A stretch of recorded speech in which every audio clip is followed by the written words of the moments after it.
To everyone who noticed that last time I said K6 and K20, I just noticed my mistake.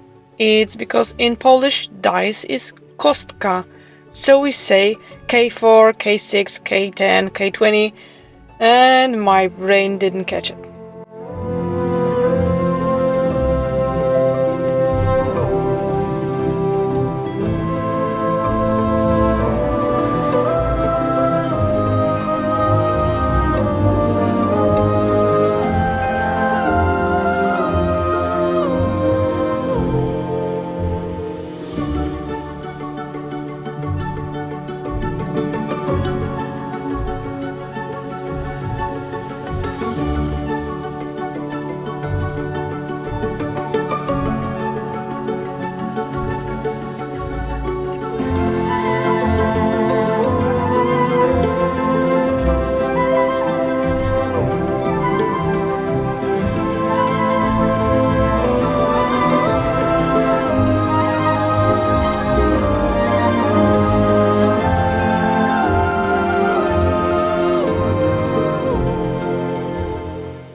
Hello, it's me again.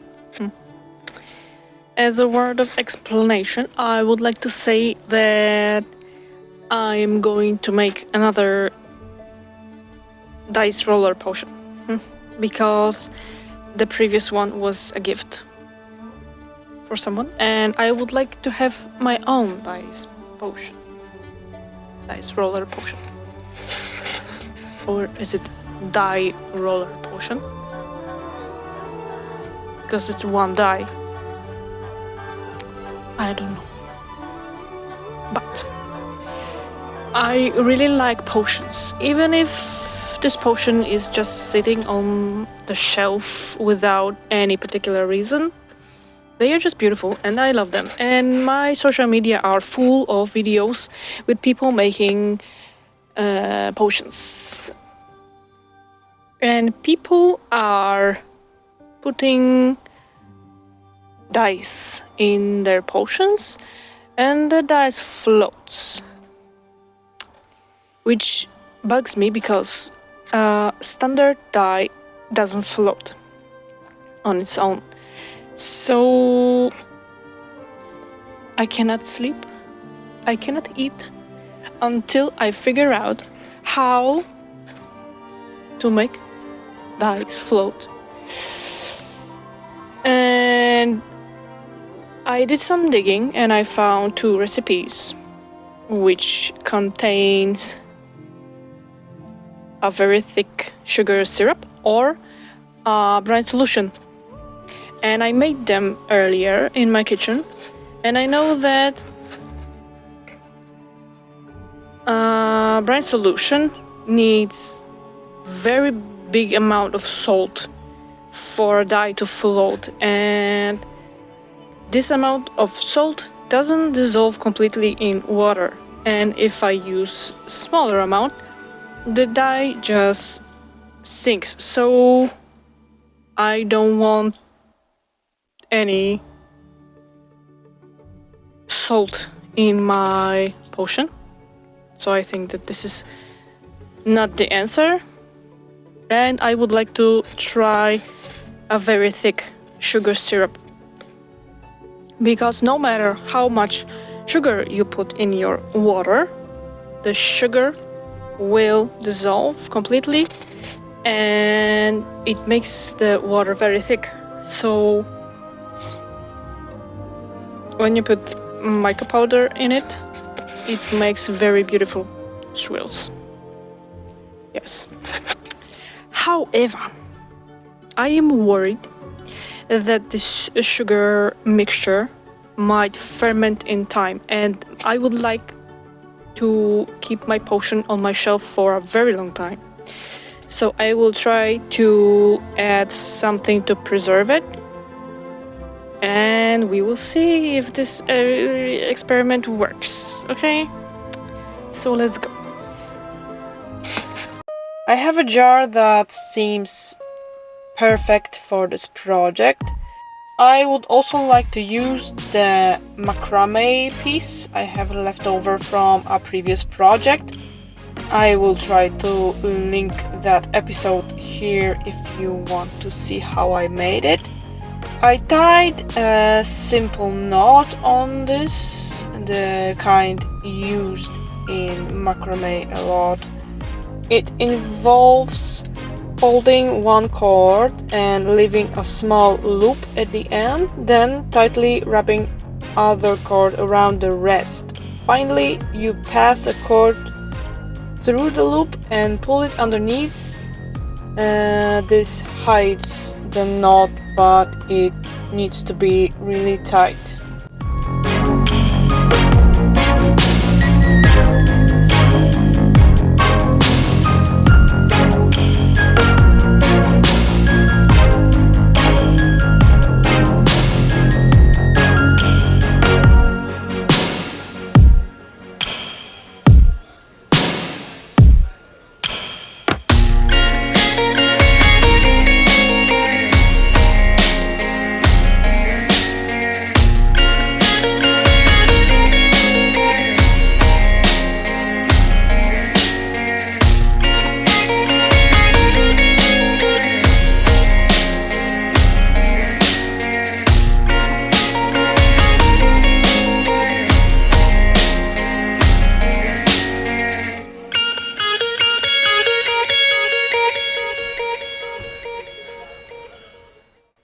And now the lid. I will make it much like the previous one, as I really like that design with the wooden top and the central elements.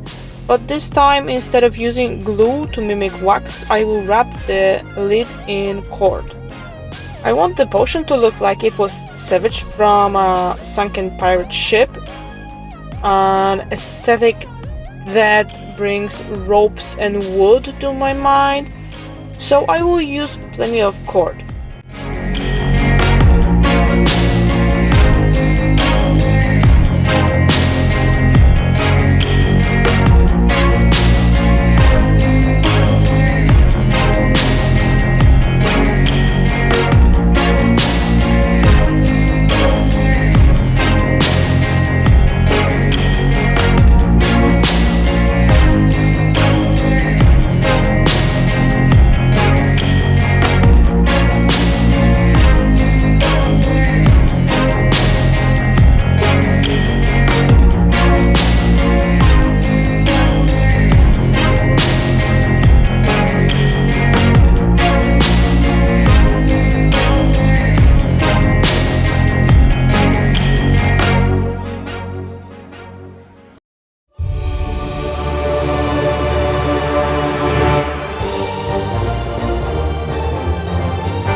I will paint it later, but for now I am not even cutting the cord. I don't know exactly how much I will need to cover the gap between the lid and the jar. Next, it's time to decorate the jar. I am using thermopolymer clay for this. Since the jar is oven safe, baking the clay won't be an issue. I am applying some thermo liquid to make sure that clay won't fall off. I don't have a specific shape in mind yet, but I think creating something resembling a coral reef would be a good idea. I am using a tool I made myself and some sculpting tools.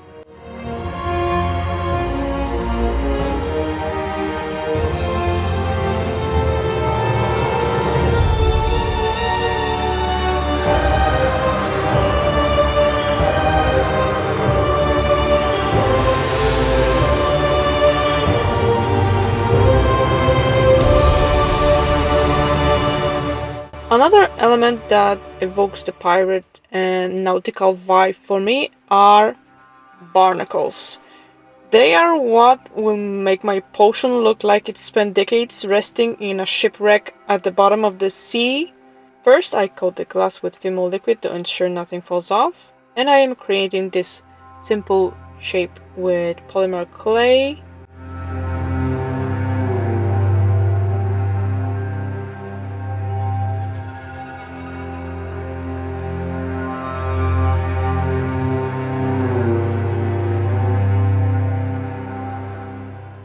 And here's what a single barnacle looks like, and now I will magically create a bunch more. I will do the same at the bottom of the jar, create a coral reef and barnacles.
Everything is baked now and ready to paint. First, I will paint the whole thing black.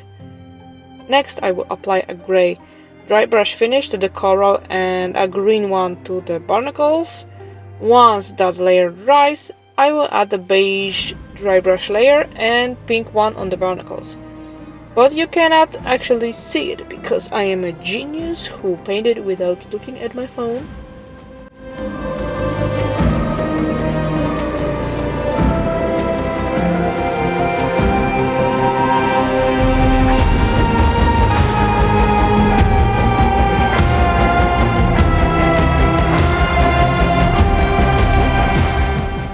Now I need to paint the lid as well. That twine is going to take a long time to dry. I am painting it dark brown, just like the handle I made earlier. The paint needs to be heavily diluted so it soaks into the twine.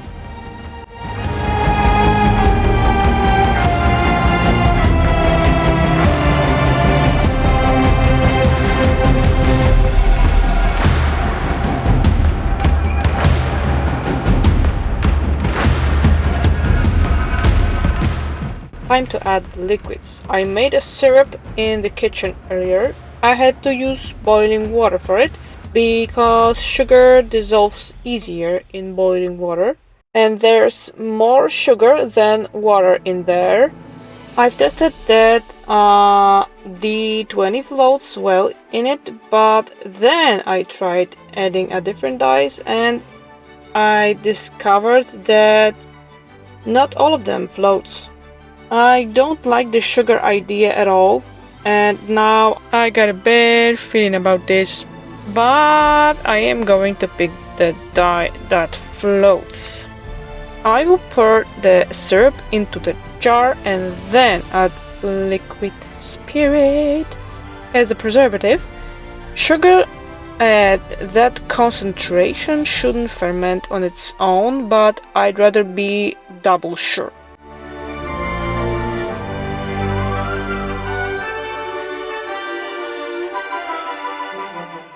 Now I will add glycerin. It will thicken the liquid further and make the mica powder create beautiful swirls. And now focus on the dyes. Look what is happening right now. It's still floating. I am adding dark blue acrylic paint followed by green and gold mica. The dye is still floating. until now. Nothing else changed in the liquid. I don't think the mica powder affected it, but the dye sank, and that was the end of the experiment. To top of the jar, I added some very thick syrup, but it didn't help. The dye stopped floating, and I have no idea why. So after a thought, I took it out and dropped on the only dye I have that floats on its own in plain water. In the video, I sealed the mixture with fish tank silicone to ensure nothing leaked and no air got in, because an air bubble would ruin the whole effect of the dye. But after filming, I am going to open it up and swap the sugar mixture for a water and glycerin. Since the dye floats anyway, there's no point in taking the risk with sugar.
So now I want to wrap the jar so it looks like it's caught on a fishing net.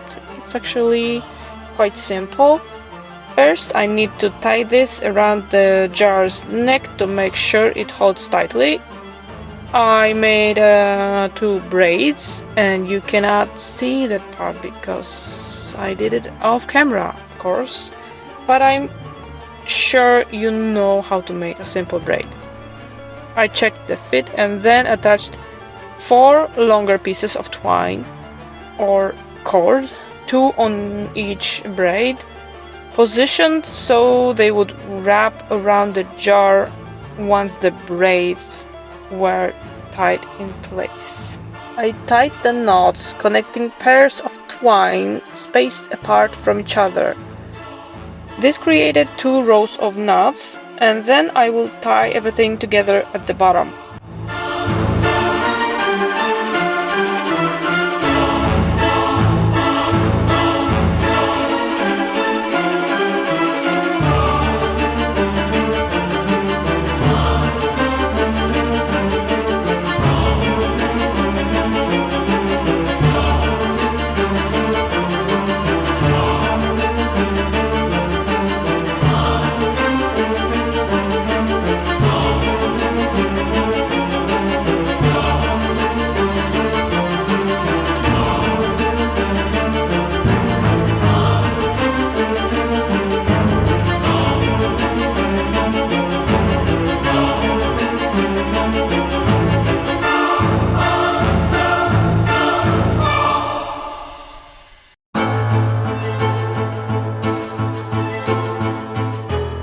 First, I will tie that ugly upper knot using the same method I used before.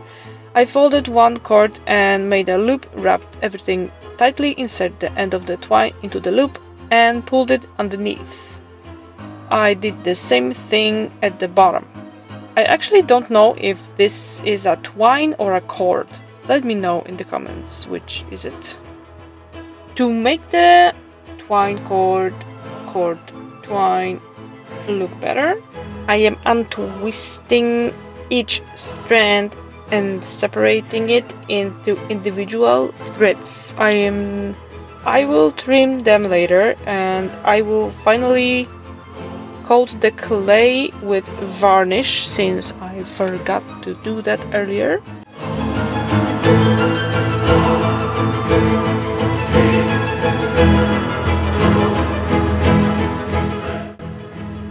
And that's pretty much it. So, as always, please subscribe. It's free, and free is a fair price. Leave a thumb up, maybe a comment, and we will see each other in my next episode. Bye!